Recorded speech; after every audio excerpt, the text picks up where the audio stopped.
નમસ્કાર। આજે વસંત પંચમી માં શારદાને યાદ કરીએ છીએ। વંદે દેવી શારદા, વંદે દેવી શારદા, ઉર્વીણા હું બજાઉં, વંદે દેવી શારદા।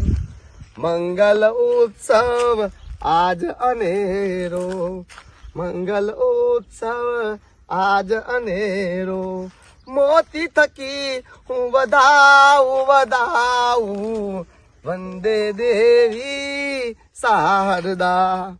વસંત પંચમી એટલે ઋતુઓમાં કે મહારાણી।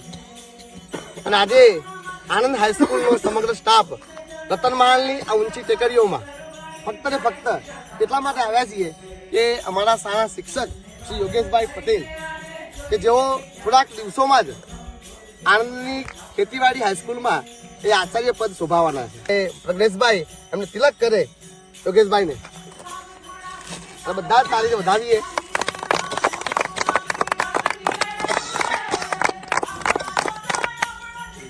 આ સાલ નથી પણ અમારા બધાનો વહાલ છે।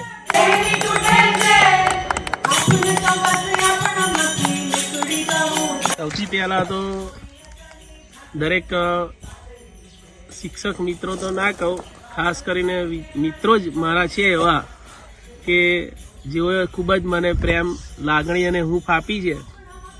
અગાઉ પણ હું આચાર્ય તરીકે હતો આપણી સ્કૂલમાં, ત્યારે પણ ખૂબ જ સાથ સહકાર અને ખૂબ જ સુહૃદય ભાવથી એવો એક તાલમેલ બેસી ગયો હતો। તો એવો ને એવો જ હજુ પણ બધા જ શિક્ષક મિત્રો સાથે મારો એવો જ ભાવ રહેશે।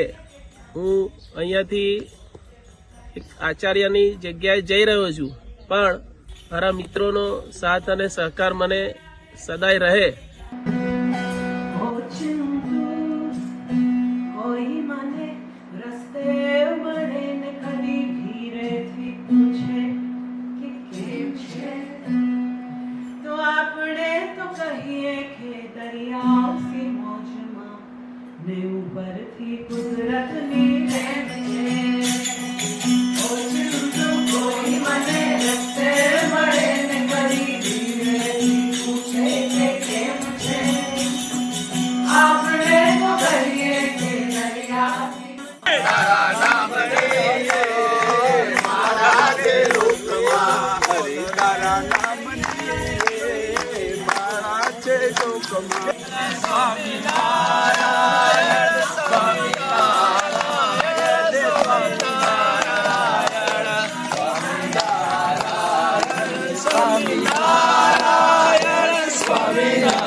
એ કલાર વનસ્પતિ હું તોડી રહ્યો છું ઉંબાડિયું બનાવવા માટે। બટાકા, નાના વ્હાઈટ રીંગણ, તૂટતી પાપડી, ગાજર, શક્કરિયા, દરેક ચીજ વસ્તુઓની જરૂર પડે છે। તેની માટે મસાલાની જરૂર પડે છે। એ મસાલા બધું તૈયાર થઈ ગયું છે, માટલાની વ્યવસ્થા થઈ ગઈ છે, બરાબર। અને એની માટે આ વનસ્પતિ તોડી રહ્યો છું। આજે અમે દરેક મિત્રો આણંદ હાઈસ્કૂલ આણંદના કે જે પ્રેમથી ઉંબાડિયું બનાવીશું અને પ્રેમથી ઉંબાડિયું ખાઈશું। જય રતન મહારાજ, જય કિસાન।